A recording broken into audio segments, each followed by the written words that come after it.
The following program is a presentation of the Options Insider Radio Network. For more programs, visit www.theoptionsinsider.com or search for Options Insider Radio in iTunes.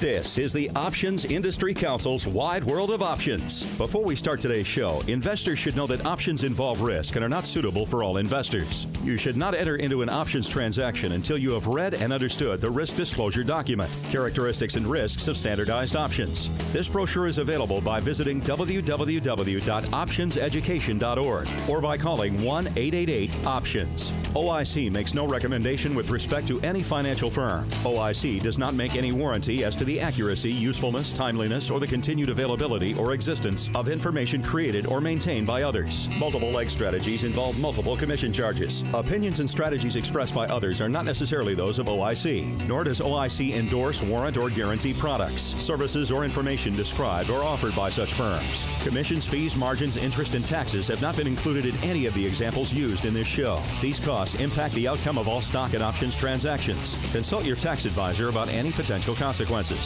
None of the information presented in this show should be construed as a recommendation to buy or sell a security or to provide investment advice. Welcome to the Options Industry Council's Wide World of Options. OIC was created in 1992 to educate investors and their financial advisors about the benefits and risks of exchange-traded equity options. OIC offers a variety of resources to those interested in learning more about options, including live seminars, webcasts, and podcasts. Check out www.optionseducation.org for more information. Now here's your host, OIC's Director of Retail Education, Joe Burgoyne. Welcome to OIC's Wide World of Options. Thanks for joining us for today's show. Let's get started with industry happenings. It's time to get a handle on the latest developments from the world of options. It's time for industry happenings. Today in Industry Happenings, we're going to talk about an options product that seems to be gaining in popularity. We're going to talk about LEAP options. LEAPs, or long-term equity anticipation securities. You got that? I mean, that's a heck of a mouthful. But LEAPs are publicly traded option contracts with a longer life than standard listed options. LEAPs expiration dates range from a year forward to as far as 39 months out. Not all underlying products, that is, stock or indexes, have LEAPs. About 25% of the listed underlyings on the exchanges do offer LEAP contracts. Now, regarding the expiration cycle, LEAPs generally expire in January. New LEAPs are brought to the market in May, June, or July, depending on the underlying's near-term option cycle. Now, a few other points on LEAPs. They are American-style options, so they can be exercised at any time. Much of the popularity of the product comes from investors using LEAPs as stock substitutes. The timed expiration, in conjunction with the leverage the LEAP options offer, make them a good alternative versus outright purchase of stock. Of course, there are many other ways LEAPs options are used by investors. Lastly, if you're going to consider LEAPs in your portfolio, do some homework on the implied volatility level or Vega level of the option. In addition to delta, the Vega component can be a key risk factor when it comes to LEAPs. The Vega will define the level of premium in that LEAP option. Check the OIC website and the volatility charts there to learn more about your favorite stocks and Vega levels for those LEAPs. That's our discussion on LEAPs today. That wraps up today's industry happenings. It's time to break down the latest option strategies. It's time for Strategy Spotlight. Joining me today on Strategy Spotlight is Dan Sheridan of Sheridan Mentoring. Hey, Dan, thanks for taking the time to join us today. Oh, glad to be here, Joe, from beautiful, brisk Chicago. Glad to be here. Well, I know, like myself, you're a man who's been in the industry for a couple of years. So before we get into our topic today, why don't you tell our listeners about your journey through the industry? Now, should that include my jail time or leave the jail time out of it, Joe? Well, that's you. I think we'll let that out. I think we'll ignore that. We'll leave the jail time out. Just joking. No, I was a specialist on the CBOE for over 20 years, and I worked with John and Pete Nigerian for about 20 years doing specialist, which is, I don't know what's the best way to define specialist, Joe. Maybe a market maker with a little more responsibility, or I don't know. That's about all I can think of right now. The specialist, yeah, if the specialist was more responsible for keeping law and order in the pit and making sure the trades got done. If Goldman Sachs came in and wanted to buy 1,000 contracts, we had to, whether we wanted to or not, a lot of the time, do a good percentage of that. Sometimes it was good, sometimes it was bad. So that's mainly what I've done over the last 20 years, and during that time, I did most of our training. I enjoy teaching and continue to have done quite a bit of teaching, and now that's what I do is kind of work with retail people, trying to help them do this for monthly income. So I've been thankful to be in the industry for probably about 24 years or so. But who's counting? Yeah, but who's counting? Yes, that's right. Before we get into the topic, tell me a little bit about Sheridan Mentoring. Sheridan Mentoring was started when I left the pits maybe 10 or 12 years ago, when the business went a little more electronic. And so a lot of the pit trading functions and stuff were kind of winding down. And because I had a big interest in teaching, I had been doing most of our teaching, I kind of looked at how the teaching of option trading in the retail sector was going. A lot of it was with 2-day seminars. And I thought, boy, I would have loved to learn, and I'm sure you would have too, Joe, learn trading in a 2-day seminar. But unfortunately, it takes a lot longer. It's a craft. And so I had an interest in it about 10 or 12 years ago. I started Sheridan Mentoring, and all I do all day is work with retail traders on live money, trying to help them be consistent with this month after month. So it's fun, but as you know, this is a craft, and if we just stayed with paper trading, it'd be a great business. But it's it takes time, and it's good. I think it's good, but that's what I do: work with retail traders on live money all day. Well, that's fantastic, and the topic, I found it interesting. The topic you picked to discuss with our listeners, and I really do appreciate you taking the time to join us. You picked Iron Condors and doing the Iron Condors with weeklies. So what I found interesting was the fact that Iron Condors are really a popular strategy used by a number of investors. And then, the weekly product, which certainly in the last number of years, that's been the newest, most popular product, I guess, that the industry's brought to the floor. And so you've kind of brought both things together. So how about if we start by you defining what an Iron Condor is for our listeners who aren't familiar with an Iron Condor? Sure, and I'll lump into this for people out there who are trading credit spreads. This is in the same family. If it was like a mafioso family, it's the same thing. An Iron Condor is doing a call credit spread out of the money and a put credit spread out of the money. And so you're getting two credits. So if a stock is at $80, I might sell $185 call and buy $190 call on the call side.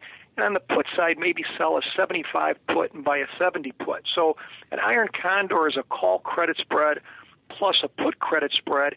And the idea is to take advantage of a range. It's kind of a probability trade. You're putting a trade on, and as long as the market stays within a certain range, you make money. If it moves outside of that, you have to adjust or backpedal quickly because you can lose some money.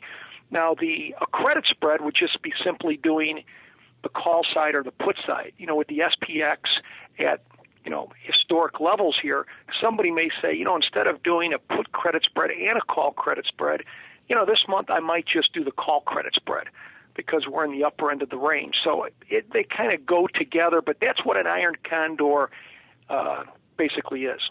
Well, you define that really clearly. Again, for our listeners, and we do get varying degrees of investors as far as option knowledge goes.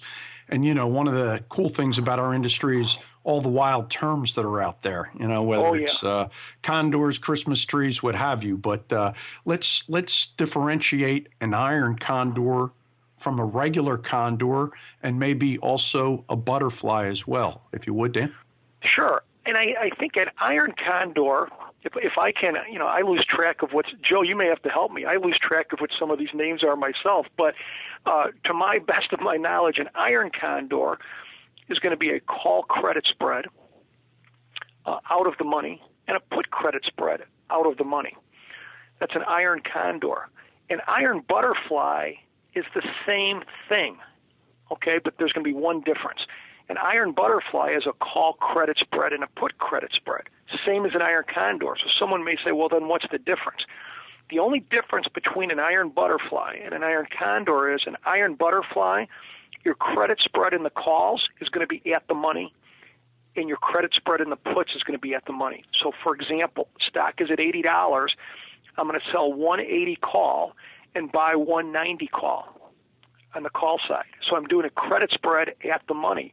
On the put side, I'm going to sell an 80 put and buy a 70 put. So in an Iron Butterfly, I'm doing a call credit spread at the money, put credit spread at the money, and both short options generally are going to be the same. In this case, with the stock at 80, I'm selling the 80 calls, buying the 90 calls, selling the 80 puts, buying the 70 puts. So there, again, the mechanics are the same, but where you place the credit spreads are different. And then an Iron Condor, the last definition, Iron Condor, at least my understanding of it, I don't do as many Iron Condors, would just be where you would be doing the call credit spread, instead of doing the credit spread in the calls and the credit spread in the puts, you'd be doing them both in the calls or both in the puts. At least would be my understanding. And it wouldn't be as popular as an Iron Condor, but that would be an Iron Condor where the entire thing is either in calls or puts. Joe, is that your understanding of a condor? It is, Dan, and one of the nice things about doing the radio show online is that you explain that quite clearly, but there was a lot to take in there, so people can at least rewind. And I think that's a segment that don't feel bad, listeners, if you have to go back and rewind to get Dan's clear explanation of the differences there. So, hey, Joe, if it's okay, let me just maybe say, someone may say, well, real quick, what it would be, when might I do an Iron Condor versus an Iron Butterfly?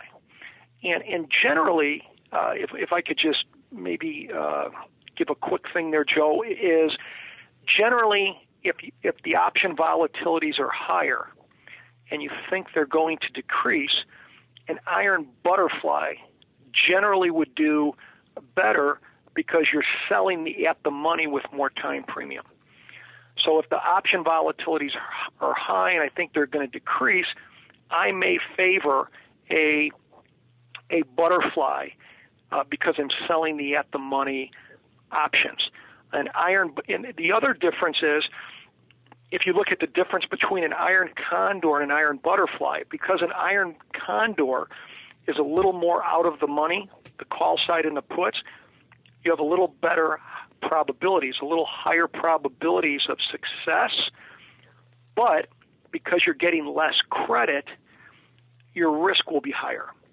Conversely, and really what I'm talking about is there's always this pluses and minuses. An Iron Butterfly has a much better risk reward than an Iron Condor, but because you're selling your call and put at the money, it has lower probabilities. So the Iron Butterfly has better risk reward, benefits more when the option volatility goes down. Iron Condor has a little higher probabilities, but a little more risk. So unfortunately, there's not, I know everybody would like which is better. Again, in the world of options, there's pluses and minuses. Nothing's better. right? That is so often the case. Now, you mentioned a couple things, and you define risk nice and clearly there. You did mention implied volatility. Talk to me about the impact of implied volatility with the strategy. I think, talking from, again, I work with retail traders all day. When I was in the pit, same as Joe, volatility played a big part. We were volatility traders where, for example, should I define implied volatility, Joe? Yeah, it's a good place to start. Yeah, why not? Okay, Dan? Go for it. So implied volatility simply means this, folks. If you buy an option, you come home for dinner and you tell your wife, honey, I bought an option for $3. And the first thing she says, what are you, nuts? Yeah, yeah. That's the first thing. Are you nuts? But she says, okay, what does that mean? I mean, what does that mean? You paid $3. It's like if you go to the store and you buy blueberries. If I go on Sunday and buy blueberries and I pay $6, my wife knows what the range of the blueberry price has been for the last year, and she can say you way paid up or you didn't. So if I pay $3, what happens? Implied volatility is simply this: if I say I paid $3 for these options, the $3 means nothing. The $3. So then we take this $3.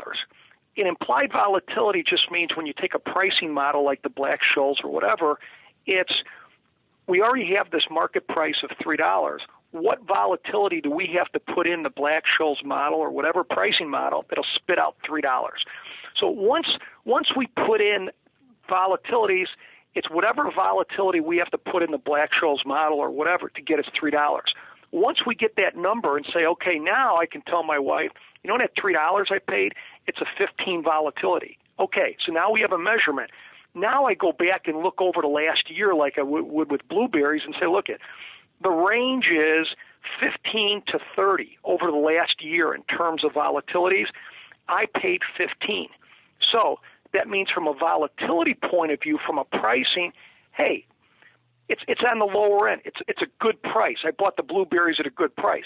There's no correlation whether I'll make money or not necessarily, but it was a good price. So that's, I hope, not a horrible definition of implied volatility, but as a trader, as a retail trader, we talk about volatility. We teach retail people that, but I don't teach Joe as much as when we were in the pit. We might have been classified more as volatility traders, right? When the volatilities were high, we might be more of a seller of the time premium part of an option. As the option volatilities were low, we might be more buyers. What I try to teach, which I think is easy, because the whole thing is this: when you're teaching retail people, what can they do? They're not standing in the pit all day, right? They may have jobs or whatever.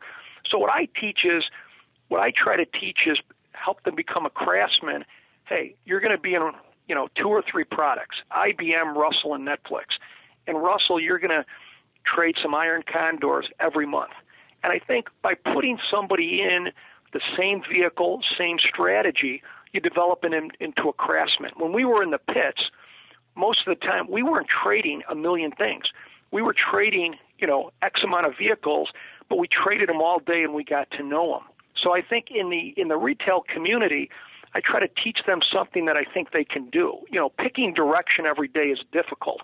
But if they're in an Iron Condor and they're in rut and they're doing it over and over and over, you can develop, just like we did in the pits. All good information, really. Now, weeklies versus standard options, with the Condors. Talk to me about, which you prefer and why, and maybe the risks associated with both. Yeah, let me give you my perspective. Again, weeklies are great because, but here's the perspective. The perspective is this: as I have my budget, or if I have my structure for income trading for monthly income. So let's say I'm trading, this would be typical for a new student. Maybe they're trading $5,000 or $10,000 live money. Well, once they get past the paper and they know what paper trading, they know what they're doing. But let's say you're on $10,000, but let's just say we were trading $10,000 and of Iron Condors. What I would generally do is it's all in diversification. I might trade, 70% of that in 30 or 50 day trades to give yourself more time. and about 20 to 30% of my capital of Iron Condors in weeklies, because there's different, the closer you go to expiration, you have more price risk. The farther you're away from expiration, you have a little bit of buffer with price risk. So to me, it's not a matter of one is better. It's a matter of how much hot sauce do you want to put on your eggs on a Saturday morning. You don't put the whole bottle. And I think weeklies are great, and I love weeklies. I love them because you can get similar yields as trading strategies with 30, 40, 50 days to expiration with 4 or 5 times less capital. But you have that price risk. But one thing, just Joe, while I'm thinking about it, here's an important point people don't consider. If I look in our community on live Iron Condors this year, the people that have done weekly Iron Condors or weekly whatever butterflies have done better than people who have done 40 or 50-day Iron Condors. Now, that would defy logic, because you would think, well, Dan, we've had a pretty good run-up for a good part of the year. So why would people, if you have more price risk in a weekly, why would people do better in the weekly? It wouldn't make sense. Here's the answer. Because what people miss is if you're in a 40 or 50-day trade, Joe, you're in every day, right? You're probably going to be in the trade 30 days. So if a big move in the market, you're in it. What happens with a lot of these weekly trades, I might put them on a Monday. I'm out by Wednesday. I might put them on a Tuesday. I'm out by Friday. So the beauty of the weeklies and why they can outperform, in many cases, trades that are put on 40 or 50 days from expiration is because you're not in every day. And if you're out of the market 2 days a week, there's a really good chance you can avoid a hurricane. Now, if that hurricane hits and you're forced to adjust and you're in a weekly, is there any methodology that you prefer? Or do you just like to, if it's a loser, you shut it down and you move on? Here's my philosophy with adjusting weeklies versus 40, 50-day options, or 30, 40, 50-day options. There's plenty of time. More than happy to adjust if I need to.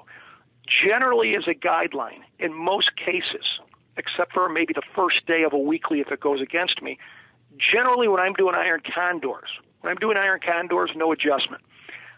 Just like the movie Karate Kid, wax on, wax off, I put the Iron Condor on. A typical plan for an Iron Condor for a weekly that we would do is, let's take for an example, does it matter? Can I talk about any product, or should I say XYZ? I think XYZ is preferred. Okay, but thanks for asking. Okay. So if I take XYZ is at, $500 or whatever, what I would do is do an Iron Condor for, let's say, an out-of-the-money call credit spread and an out-of-the-money put credit spread. But just for example, if I'm getting a credit for $1, here's what I would do. And here's the philosophy, folks. I hope you get it in terms of weekly Iron Condors.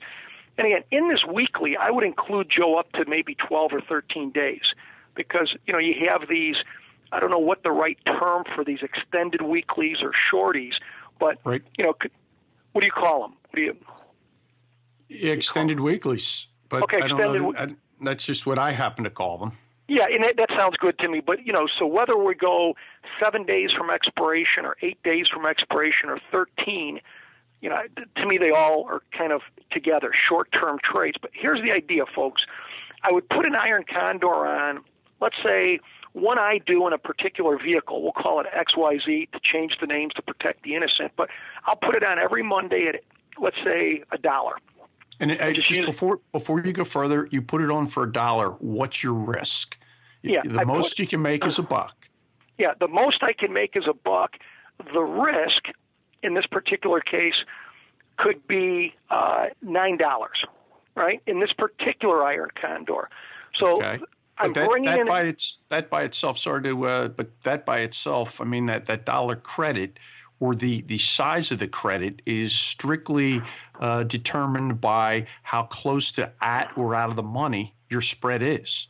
Yeah, and this would exactly. I didn't want people to be turned off by, well, heck, you can only make $1, but you're risking 10. But the odds of making that $1 obviously are very, very good. Right, and that's what people, I mean, and this is and there's no, some people would say, well, it's a bad risk reward, I wouldn't do it. No, what makes a bad trade is bad risk management. In this particular trade. Oh, say that again. That is beautiful. Oh, yeah, what makes a bad trade is not the risk reward, it's the bad risk management and not having a plan. Again, I can do a great risk reward trade, but the probabilities stink. And so in this particular trade, the Iron Condor weekly, I might put on Monday for $1. And again, to bring in $1 credit to have $9 risk, it's probably going to be an 80+% probability of expiring worthless. What do I mean? In this case, the options I'm selling on the Iron Condor each have a 10 delta. What does that mean in English or Spanish? What it means is a 10 delta means there's only a 10% probability that the price of the underlying is going to finish through that strike at expiration. And if we're doing weeklies, 5 or 6 days. So the probabilities are in our favor. Now, so this is a high prob condor. This is, bad risk reward, but a great probability. But the idea is, here's the game plan, folks. The game plan is, I'm going to do it for $1 credit, but before I jump in, I'm committing to 50 weeks.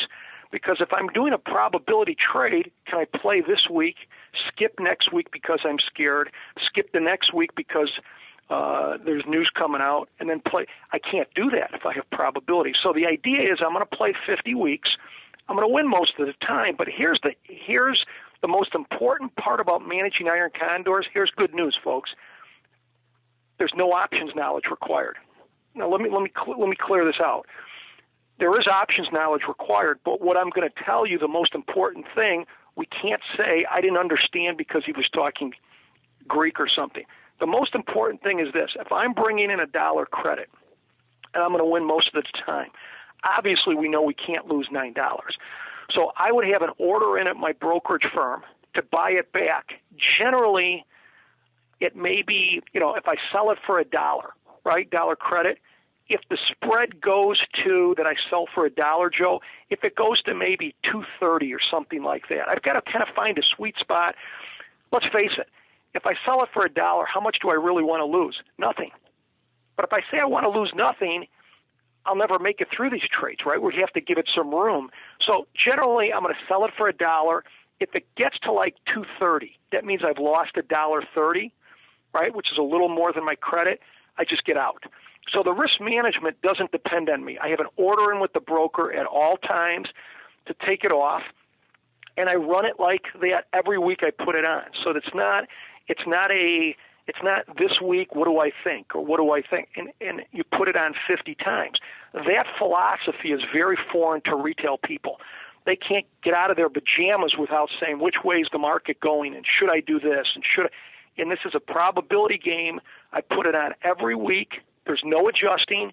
I have my orders in, so it's maybe the management time of this is maybe 5 minutes a week because my orders are in. But anyways, I hope I didn't confuse everybody, but I'm just trying to paint a little bit of a picture what this business of Iron Condors and weeklies is all about. Dan, I think you did actually a splendid job, and you wrapped it up with, to me, the two most important aspects. The idea of having a plan and managing your risk, and managing that risk from the day you put the trade on. So I think you did a fine job with that. Well, Joe, Thanks. Real quick, think about anybody you know who does credit spreads, and you can apply this to credit spreads or Iron Condors. You say, how did your year go? Or how did the last 6 months? And you'll hear this a lot, Joe. You'll hear, well, I was doing good, right? Everything was going good, but I had 1 week or 1 month. And what they're really telling you is they didn't really have much risk management. Their risk management was Dorothy from Wizard of Oz. Well, I hope it comes back. And so I don't do that. There's no hoping. I have it very mechanical. I found the sweet spot because, again, you want to let the probabilities work in this, but you can't let it go too far. So I don't want to lose much more than 1 to 1.5 times what my credit is, but the orders are in. So it's not like Dan can screw it up. Dan being me, I can't screw it up by saying, you know what, the market's up, Fibonacci's, it's going down. None of that. This is risk management, And I know over time, if I do this 50 times, I'm going to probably win over 40 times or more. And over the year, this will be a heck of a yield as long as I don't get goosed any particular week. And so the key is having orders in at all times, and it's very, unemotional. Great, just great advice. And I love the fact that you got Dorothy from The Wizard of Oz into our interview. That's a first for me. You got to bring Dorothy in at all times. Outstanding. Well, as we wrap up, Dan, if you may, for our listeners, maybe either some words of wisdom, a good entertaining story, or a little of both. Go for it. Sure. How about a couple quick, I don't know if they're words of wisdom, but just from learning, from dealing with retail traders for 10 years on live trades is you have to approach this as a craft. I think one of the biggest things that's hurting retail traders is, every one of their decisions is based on direction. And I think, we teach, have a plan, trade 3 or 4 vehicles, similar strategies over and over, build, become a craftsman. And I think, and I think you have to trade live. But I think it's trading slow. This is a craft. It took Joe and I a long time to learn this. And I think it's getting in the right mentality. And I think, again, focusing everything on the directional, I think you're missing it. I think I try to put on positive theta trades, whether they're where time decay is working for me, and have a plan on every trade, structure a few vehicles. And I think the mentality of trying every day, what's busy today? Apple's busy, let's jump in, is suicide. Now, as far as a quick entertaining story, I don't know if it'll be entertaining or I'll make it quick, but in the pit, I'm sure Joe struggled sometimes. We had to stand down there for 6 or 8 hours, but many days there was only maybe a couple hours were busy.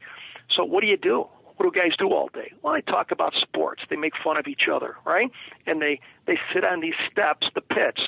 Well, one thing we used to do a lot was, traders like to, they like to make trades.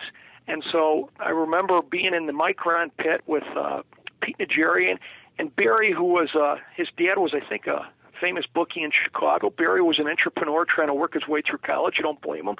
And so one day Barry just said, I think I can eat, 6 Big Macs in 20 minutes or something, or 7. And, it's just kind of, everybody's digesting the information. And then within 10 minutes, guys are like, I bet you $500. And then pretty soon, because it was slow, we had a market going. We had guys from all over the floor betting, okay, these guys say Barry could do it, these guys say he couldn't. So we walked over to McDonald's, he got 6 or 7 Big Macs. We go up to the membership lounge at the CBOE, and Barry starts, it's patterned after the movie Cool Hand Luke. And so Barry's up there, and I was pretty confident he would do it. He started out the first 4 Big Macs. Joe, he looked great. Good skin color, everything. By the 5th one, it was like from the movie Exorcist. This color left his skin, and, he kind of hauled. Things went all over the place. But it was like wide world of sports, thrill of victory, agony of defeat. But things like that, drinking milk, that was a big one. Who could drink a gallon of milk? And I don't know if there's like an anatomy thing that you can't do it, but people would. That was one of the biggest ones. Can you drink a gallon of milk in like 15 minutes? And it was almost impossible. But it was fun. I miss that. I miss the camaraderie in the pits. It basically why I like the pits, Joe. I hate to say this in front of everybody, but it was like an extension of high school. It was, we could just kind of, tell our wives that we're going to work and we're earning a living, but we could still stay a little immature and have fun for a little longer. So, anyways, thanks for having me, Joe. Dan, fantastic. I really think our listeners get an awful lot about the discipline of having a plan and managing risk, and all the best with Sheridan Mentoring. Thanks. Thanks so much. Thanks so much, everybody. All right. Bye-bye. Thanks. It's time to meet the movers and shakers from the world of options. It's time for Profiles and Perspectives.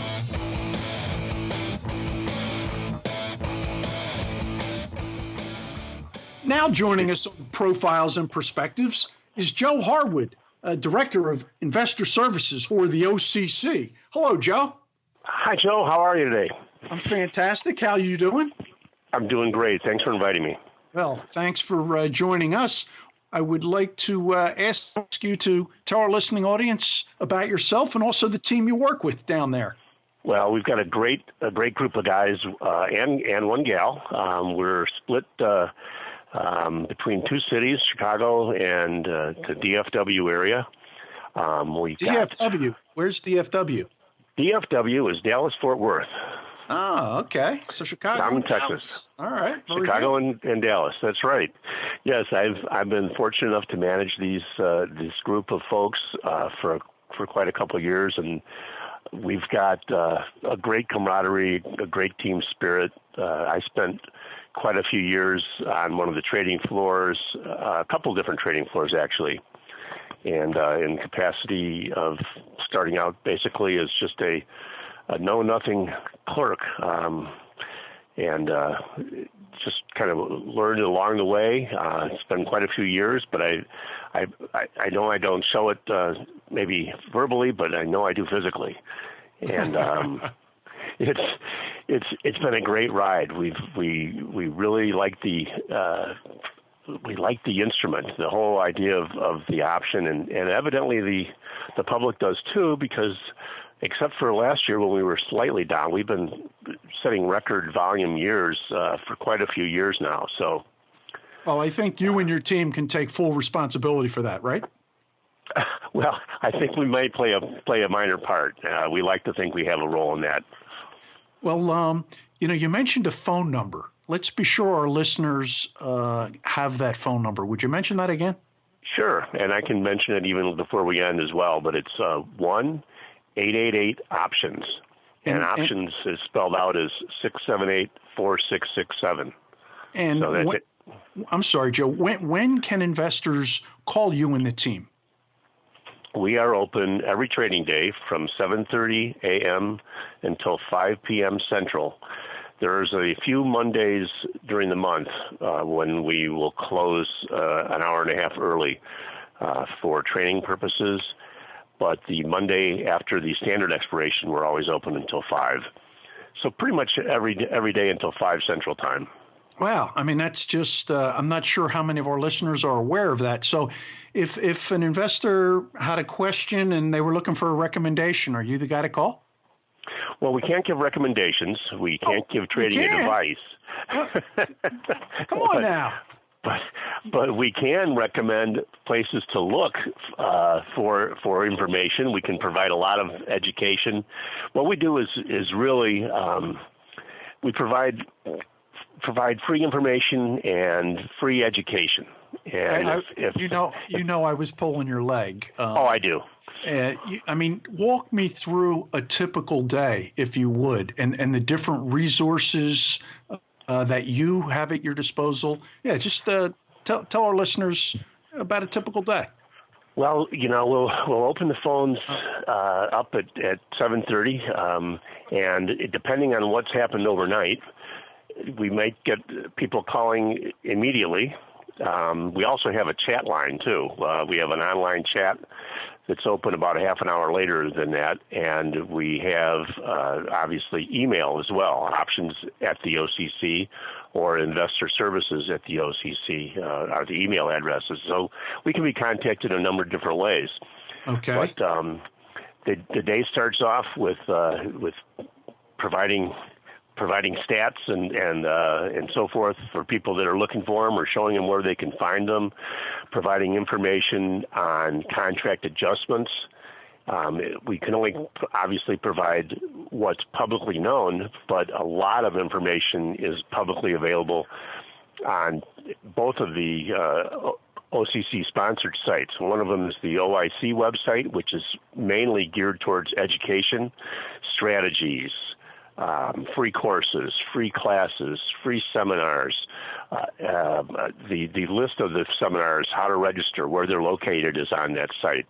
And we hit pretty much, I'd say, a good 2/3 of the country with our locations. And so we'll be taking registrations for those locations. We'll be answering questions about strategies. People might want to know what's the difference between this strategy and that strategy. And we just it's and that keeps the you days busy. go by so fast. I believe it. I mean, you're talking about phone calls, emails. I mean, I can imagine your day flies by as it must for the rest of your team.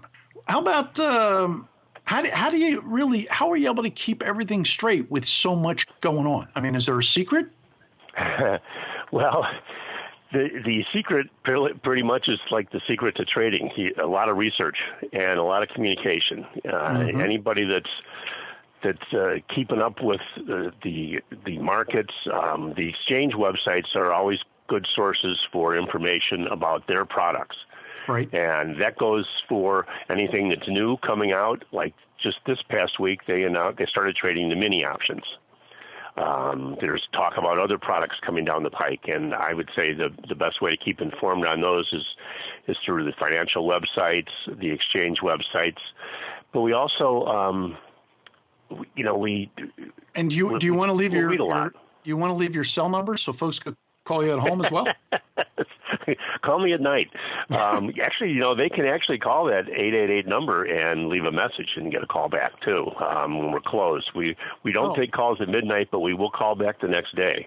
That's good to know. Actually, I did not know that. So you really are 24/7, just getting back to you the next day. Excellent. Pretty much. All right. Well, you do a wonderful job down there. I think before we wrap it up, I will ask you to offer that phone number and website again. But one more thing. I mean, you have the pleasure of talking to our investing public day in, day out. Do you have a favorite story for the craziest request you've ever gotten? Well, we have had people ask us if we'd like to come over and help paint their porch, but I know they were kidding. Is there a geographical limitation to that? I mean, within 50 miles or what? Well, if it's Porsche instead of porch, we might consider it if we get to drive it. But one of the things we have is we don't get so many crazy requests, although people have asked us to refund their money or something if they've made a bad trade. But sometimes investors aren't quite sure what they're doing. And I know most of the guys out there and the gals out there are going to do their due diligence and read the contract specs and become familiar with the product that they're trading. But we had one guy call us one day who was really upset because he had bought a put option in an index product, and it was a Thursday afternoon, and he planned on exiting the contract the next day. But because he didn't read the contract specs, he didn't know that the options ceased trading on Thursday and settled against a value the next morning. It's known as the settlement value. And that settlement value was a calculation of all the components of that particular index. The amazingly lucky thing, and once he stopped ranting, we explained this to him. And we told him that since pretty much every single underlying product in that index opened on its daily lows, his settlement value was probably better than he could have ever sold the contract for in the first place. So what he thought was some really big loss turned into a six-figure profit for him, and he was extremely happy. Better to be lucky than good, Joe, right? I can't say they all turn out that way. We do talk to people who are upset sometimes, but at least we can give them the facts as they're publicly known. Well, you're right. I mean, the great thing that you and the team down there do is, you take the guesswork out of the equation if investors take the time to give you a call, shoot you an IM, or give you an email. So, Joe, I'd like to thank you for what you do for the industry. Thanks for joining us today, and we look forward to talking to you soon. And before we close out, Joe, would you offer that phone number one more time? Sure. It's 888-OPTIONS or 888-678-4667. That's great, Joe. Thanks again. Thanks a lot. Have a great day. It's time to upgrade your options toolbox with cutting-edge trading platforms, devices, and information. It's time for tools, resources, and good reads. In tools, resources, and good reads today, I want to talk a little bit about the action of the tape. That is, stock market prices and direction. You may have heard the adage, the market doesn't discount the same news twice. Well, I'm not sure that's exactly true, But one thing I'd like to point out, and this can apply to overall market direction or specific underlyings, is if bad news is plastered in the newspapers or all over the TV, in general or company-specific news, and the market or underlying prices aren't going down, beware. The sellers may be exhausted. Now, the opposite can be true as well. When the news continues to be overwhelmingly positive and the markets or individual issues refuse to rally, maybe the sellers are about to take charge. Support for an opinion or forecast based on this kind of market feeling can sometimes be confirmed by negative divergences in tools like MACDs and stochastics. This tool, if you will, is anything but black and white, but oftentimes some of our best forecasts come from gut feelings and awareness of price action versus publicized news. Our recommended reading today is another classic, is one by Marty Zweig and Maury Goldfisher. Marty Zweig of Don't Fight the Fed. Check out their 1997 title, Winning on Wall Street. Well, that's it for today's Tools, Resources, and Good Reads. It's time for a nostalgia break. It's time to take a look back. In today's Looking Back, we're going to review that brutal 2008-2009 market bottom, and we'll do it in Dow Jones Industrial average terms. Remember, the old Wall Street saying, the trend is your friend? Well, only market bears were friends of the market in 2008 and early 2009. The market topped out in early October 2007, you may recall, just above 14,000. And for close to the next year and a half, the market trend was down and often down hard. 7 straight quarters down, 13 of 17 months down. The market lost almost half its value in that period, bottoming in early March 2009 at around 6,500 in the Dow. As is always the case with the market, the bulls and bears battled all the way down. The first half of 2008, when Bear Stearns imploded, the market traded in about 1,000-point range between 12,000 and 13,000. Bears won that one, and then the market tried to hold 11,000 between July and September of 2008. Bears won again. Lehman fails that same month in September 2008, and an incredibly wildly volatile market trades between 7,500 and 9,500 from October 2008 to February 2009. The final vicious leg down in the market started in early January 2009, around 9,000 in the Dow, and ended 2,500 points lower at about 6,500 on March 9th, 2009. From early February, 15 of 20 days were down, taking almost 2,000 points out of the Dow. And for you chartists, go back and check the pattern. A classic V bottom with an expected massive volume in both underlyings and options. A few more points about how swiftly the market was moving back then. The Dow only traded below 7,500 for 23 days and only 8 days below 7,000.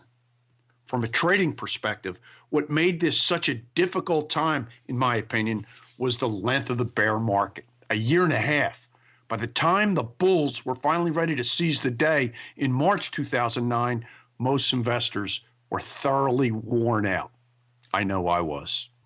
And for those of you who follow the VIX, it topped out at about 80 in November of 2008. That's it for today's fairly brutal Looking Back. You've been listening to the Options Industry Council's Wide World of Options. If you have questions about anything you heard on today's show, email Joe Burgoyne at options@theocc.com. Or you can call OIC's Investor Services at 1-888-OPTIONS. Interested in connecting with OIC on social media? Like the OIC page on Facebook. Follow them on Twitter at options_edu or join their group on LinkedIn. Thanks for listening, and be sure to check out our next episode of The Wide World of Options.